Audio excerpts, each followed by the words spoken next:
जय माता शाह, जय श्री करणी महाराज की। आइए आपका स्वागत है श्री करणी माता फैमिली चैनल में। अभी हम आपको नवरात्रि पर्व के अवसर पर माँ के विभिन्न रूपों विभिन्न दर्शनों के बारे में बता रहे हैं। कल हमने आपको शैलपुत्री के बारे में बताया था। आज हम आपको माँ चंद्रघंटा के बारे में बताने जा रहे हैं। अपनी माँ पार्वती कठोर तपस्या के बाद माँ पार्वती ने भगवान शिव को पुनः जीतने के बाद देवी ने राजा हिमवान के महल में वापस लौट आई देवी। तो राजा हिमवान और देवी मैनावती अपनी बेटी को उसके इस जो मिशन था महादेव को प्राप्त करना, उसे विजय होकर लौटते देखकर बहुत खुश हुए। शिव और पार्वती के विवाह का दिन भी आ गया। अपने भगवान शिव से विवाह से अति प्रसन्न होकर भगवान शिव के सभी गण उनकी बारात के साथ राजा हिमवान के महल पहुंचे। वे भोलेनाथ हैं, उनका नाम ही शिव है, जो शुभता प्रदान करने वाले हैं। उन्हें बाहरी दिखावे और औपचारिकताओं की क्या परवाह। वे विवाह में वैसे ही गए जैसे थे। वासुकी और तक्षक जैसे सबसे भयानक खतरनाक सांपों को, जहरीले सांपों को, विष से भरे हुए सांपों को अपनी माला, कंगन, कमरबंद और बालियों के रूप में पहने हुए। उनके बाल उलझे हुए थे। उनका पूरा शरीर शमशान की राख से ढका हुआ था। उन्होंने अपने सभी 5 सिर दिखाए। वे प्रभावशाली, भयंकर और तीव्र लग रहे थे। वे एक बैल पर सवार होकर आए, जबकि अन्य लोग विवाह जुलूस में राजसी घोड़ों पर सवार होकर आते हैं, मगर शिव अपने ही रूप में आए थे। इनका निराला रूप है। पार्वती की मां मैना देवी, जो अपने दामाद को देखने के लिए उत्सुकता से प्रतीक्षा कर रही थी, जिसके लिए उनकी बेटी ने इतनी कठोर तपस्या की, जिस शिव को प्राप्त करने के लिए, वो शिव को देखने के लिए मां बहुत उत्सुक थी। भगवान शिव के प्रकट होने पर एकदम सामने आए तो चौंक गई और निराश हो गई। न केवल उनका रूप अप्रिय था महादेव का, बल्कि वे सबसे अनियंत्रित और अजीब रूपों से घिरे हुए थे। भूत प्रेत बम बम भोले के नारे लगाते हुए हवा को चीर रहे थे। भूत प्रेत साधु अघोरियों ने बारात बनाई। गण इतने उत्साहित थे कि शिष्टाचार के लिए कोई जगह नहीं थी। उनकी खुशी स्पष्ट झलक रही थी, लेकिन यह किसी भी तरह से एक सुंदर या सुखद दृश्य नहीं था मां पार्वती की मां के लिए। अभी हम चंद्रघंटा के रूप में वायु उसकी चर्चा कर रहे हैं। इस तथ्य को पचा पाना उनके लिए बहुत मुश्किल था। उनकी राजसी ठाट बाट से लवरा कोमल बेटी ऐसे लोगों के बीच रहेगी और उसका पति भी ऐसे ही आतंकित स्वभाव वाला व्यक्ति होगा, जिसका मां मैना देवी ने कभी नहीं सोचा। और ये देखकर सोचते सोचते बेहोश हो गई।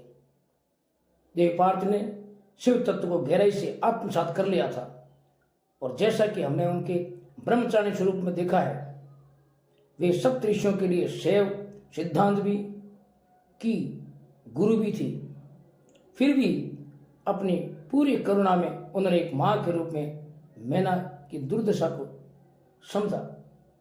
महादेव ने भोलेनाथ को शांत करने और विवाह के लिए एक सुखद रूप प्रस्तुत करने के लिए देवी पार्वती ने क्षण भर के लिए उनके उग्र रूप से मेल खाने के लिए एक ऐसा भयंकर रूप धारण किया, जिसमें 10 हाथों में विभिन्न प्रकार के हथियार थे और उनके मुकुट पर एक घंटी के आकार का बड़ा चंद्रमा था। देवी के इस रूप की पूजा चंद्रघंटा के रूप में तब से की जा रही है। मां के इस रूप ने भगवान शिव के उग्र रूप को शांत किया और उनके उपद्रवी गणों को वश में किया। चंद्रघंटा का उग्र रूप और तेज रूप धारण करके मां ने शिव के सौम्य रूप धारण करने का आग्रह किया शिव से, आप अपने सौम्य रूप में आओ ताकि मेरी मां आपको देखकर प्रसन्न हो। और यह सब मां के लिए ही मां ने रूप धारण किया था। शिव को शांत करने, सही करने के लिए, जिसके लिए उन्होंने तुरंत सहमति दे दी महादेव ने। उनके अनुरोध पर शिव जी ने अपना भयानक रूप त्याग दिया और भगवान विष्णु को सबसे आकर्षक दुल्हे के रूप में उन्हें सजाने को दे दिया। आप मुझे सजाओ। भगवान शिव को इस रूप में चंद्रशेखर, तब से भगवान नाम पड़ा चंद्रशेखर या सुंदेश्वर नाम से भी जाना जाता है, कि देवी पार्वती ने शिव जी के प्रति अपने प्रेम को दर्शाने के लिए अपने माथे पर अर्धचंद्र सजाया था, जिनकी जटाओं पर हमेशा अर्धचंद्र आज भी रहता है। इस ढंग से पूरे विवाह महादेव के साथ हुआ। फिर भव्य विवाह के बाद में देवी पार्वती एक विनीत नई दुल्हन के रूप में भगवान शिव के साथ चली आई। भगवान शिव अभी भी ध्यान में लीन थे और देवी पार्वती एक बार फिर हर रोज उनकी गुफा की सफाई करती और प्यार से उनकी सभी जरूरतों का ख्याल रखती। धीरे धीरे देवी पार्वती ने कैलाश को अपना घर मान लिया, घर बसा के रहने लगे। इस बीच तारकासुर बेचैन हो रहा था उधर, क्योंकि अब शिव और शक्ति एक हो चुके हैं।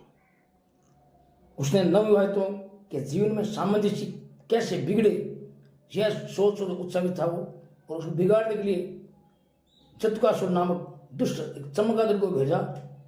जबकि भगवान शिव घोर तपस्या में लीन थे और वहां पार्वती अपने गृह कार्य में व्यस्त थी। जटकासुर पूरी चमगादड़ सेना के साथ कैलाश पहुंचा। जटकासुर और उसकी सेना ने सिर्फ अपने पंखों से आसमान को इस कदर ढक दिया, घनघोर घटा अंधेरा हो गया। उन्होंने मां पार्वती के लिए नए सजे धजे घर को जैसे बर्बाद सा करना शुरू कर दिया। कैलाश को अभी भी एक विनीत दुल्हन और राक्षसों और असुरों के तौर तरीकों से अनजान मां पार्वती ने शक्तिशाली नंदी की मदद लेने का फैसला लिया, लेकिन नंदी कहीं नहीं मिला। इस बीच भगवान शिव के अन्य गणों ने उनसे जटकासुर और शक्तिशाली सेना से सुरक्षा की मां ने गुहार लगाई, क्योंकि वे बार बार जटकासुर के हाथों हार रहे थे। शक्तिशाली सेना से सुरक्षा की गुहार मां लगाई और भगवान शिव अभी भी तपस्या में ही लीन रहे थे। उधर महादेव तपस्या में लीन और इधर मां संघर्ष कर रही है उसके आक्रमण से, सभी से सहायता की गुहार कर रही है, मगर अभी सहायता मिलना सुलभ नहीं हुआ। तब मां पार्वती स्वयं शिव के पास गई। उन्होंने उनसे इस स्थिति से बाहर निकलने के लिए मार्गदर्शन करने की विनती की। मन के भाव से अपनी तपस्या से अभी भी अविचलित भगवान शिव ने उन्हें भीतर से सशक्त बनने का एक फैसला दिया। भगवान शिव अपनी साधना में गहरे में डूबे हुए थे। जब मां पार्वती को जटकासुर के स्वतंत्र रूप से लड़ने की प्रेरणा उन्हें उसी समय मिली, तभी उन्होंने जटकासुर के अकेले लड़ने का फैसला मान ले लिया। वह गुफा से बाहर निकली और देखा कि आकाश भी अंधेरा घनघोर हो चुका है, चमगादड़ पंखों से ढका हुआ है। उसे चंद्रदेव से आकाश अभी भी अंधेरे में था, चमगादड़ों के पंखों से ढका हुआ। चंद्रदेव से प्रार्थना की मां ने उसके माथे पर आराम करें, ताकि उसके लिए युद्ध के मैदान में रोशनी की जा सके। यानी मां के माथे में जो चंद्रदेव है, चंद्र घंटा नाम पड़ा जो मां के शीश चंद्र है का, उस चंद्र का आप आराम से बैठे रहें, विराज रहे हैं, ताकि मैं जो युद्ध करने जाऊं युद्ध के मैदान में आपसे मुझे रोशनी प्रकाश मिलता रहे। तो पंखों से अंधकार हो चुका था, चमगादड़ पंखों से एक साहसिक मशाल की तरह यह चमकता रहा चंद्र। युद्ध के मैदान में उसकी सहायता करने के लिए हिमालय की भेड़ियों का एक झुंड उसकी सहायता के लिए दौड़ा।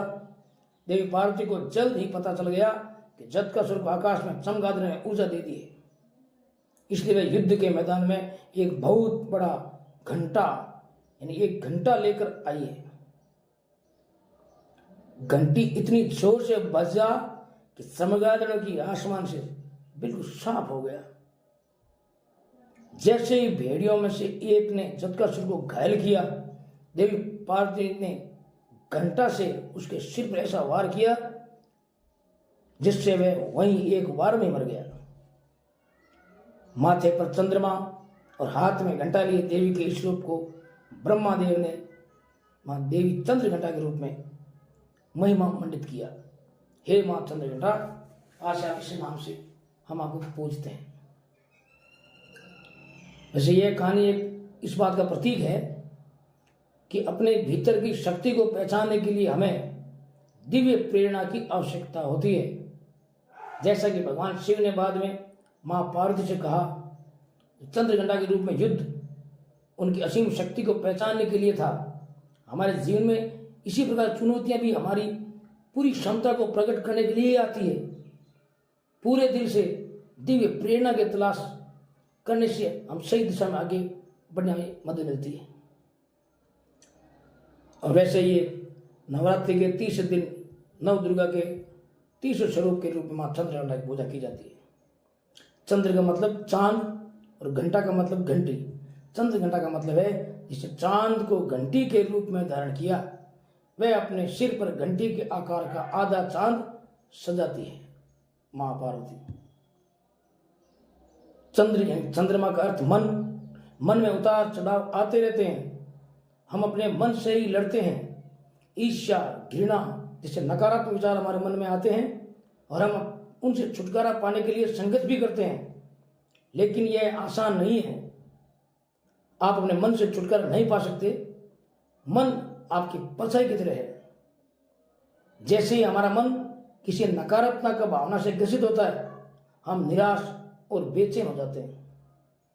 हम अपने मन से इन सभी चीजों को दूर करने के लिए तरह तरह के उपाय आजमाते हैं, लेकिन यह सब कुछ समय के लिए ही कारगर होता है।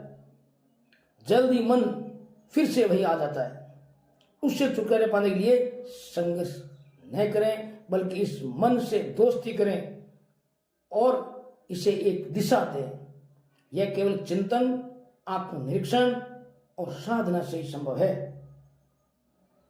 चंद्रमा विभिन्न भावनाओं या विचारों के लिए विभिन्न स्वरूपों का प्रतीक है। बढ़ते और घटते चंद्रमा के विभिन्न चरणों के अलग अलग कई समान हैं। अपनी भावनाएं, विचार ऊपर चढ़ाव आता रहता है, उतार चढ़ाव। घंटी यानी ऐसी घंटी जिसमें सिर्फ एक ही तरह की आवाज निकलती है। क्या आप कभी एक घंटी की कई तरह की आवाजें सुनी देती है? आप इसे कैसे भी बजाएं, घंटी से सिर्फ एक तरह की आवाज आती है। इसी तरह जब अलग अलग विचारों और भावना से उलझा हुआ मन एक जगह यानी कि ईश्वर में जम जाता है, मन लग जाता है, वहीं स्थिर हो जाता है, वो स्थापित हो जाता है, तो आप हमारे अंदर की दिव्य ऊर्जा फिर जागृत हो जाती है, जो एकाग्र होकर ऊपर कर उठती है। चंद्रघंटा का यही मतलब है कि उनके नाम का शाब्दिक अर्थ है चंद्रमा की घंटी। इसका अर्थ वह अवस्था जहां बिखरा हुआ मन स्थिर हो जाता है और एक लक्ष्य की ओर उन्मुख हो जाता है। मन से दूर मत भागो, क्योंकि मन भी देवी मां का एक रूप और अभिव्यक्ति है। प्रकृति में सब कुछ देवी मां की है। वैसे चंद्रमा का संबंध मन या मन से है। हमारे मन में उठने वाले विचार हमारी भावना की एक पूरी श्रृंखला से गुजरती है। हम खुश, उदास, क्रोधित, भयभीत, प्रेमपूर्ण और उत्साहित महसूस करते हैं। हर भावना समुद्र की तरह गहरी होती है। बदलती भावनाएं घटते और बढ़ते चंद्रमा के बदलते चरणों की तरह है। वे लगातार बदलते रहते हैं, इसलिए इसे चंचलमान कहा जाता है। देवी के सिर पर चंद्रमा हम पर चेतना का प्रकाश चमकाता है और हमारे मन को चिंतन, आत्म जांच, संयम और शांति के लिए स्थिर करता है। तिथि यानी आज 30 के दिन मां चंद्रघंटा की कृपा का आह्वान करें हम सभी लोग। इससे सभी बाधाएं, शारीरिक कष्ट और मानसिक कष्ट दूर होंगे। वे एक भयंकर योद्धा है, लेकिन चांदनी की तरह कोमल भी है। उनकी पूजा से आंतरिक संतुलन आता है। वैसे मां चंद्रघंटा मां की कृपा से हम पर क्या प्रभाव पड़ता है। माँ चंद्रघंटा की पूजा भक्त में एक आशा का संचार करती है। वह हमारी भावना को स्थिर करती है और किसी भी तरह की प्रतिकूल परिस्थितियों का सामना करने में हमें साहस पैदा करती है। वह हमें नकारात्मक ऊर्जाओं को दूर रखती है और भक्त की रक्षा करती है और अपने भक्तों के लिए नई संभावनाओं पर प्रकाश डालती है। माँ चंद्रघंटा की पूजा, आराधना और माँ का ध्यान हम सब भक्तों के लिए एक लाभदायी, फलदायी है। हमें समय मिले माँ के संयम, माँ का पूजा पाठ, माँ चंद्रघंटा का पूरा स्तुतिगान और माँ चंद्र स्मरण करें, अपने जीवन में खुशियाँ आएगी, सब कुछ सही होगा, माँ कृपा बनेगी। ये आज हम तीसरे दिन माँ चंद्रघंटा की पूजा, इसी ढंग से कल हम चौथे दिन फिर अगले माँ देवी की पूजा पाठ, इसे 9 दिन ये पूरा नवरात्रि के तहत, नवरात्रि के बारे में हम आपको बताएंगे। उसके बाद जैसा बताया कल आपको तिमरा के बारे में आगे फिर उस क्रम में चलेंगे। आज हमने आपको बात बताई है, ये आप लोगों तक पहुँचाएँ। अगर आपने चैनल सब्सक्राइब नहीं किया है, सब्सक्राइब करें, लाइक करें और आगे भक्तों तक बढ़ाएं, माँ का सेवा का लाभ लें और आप लोगों को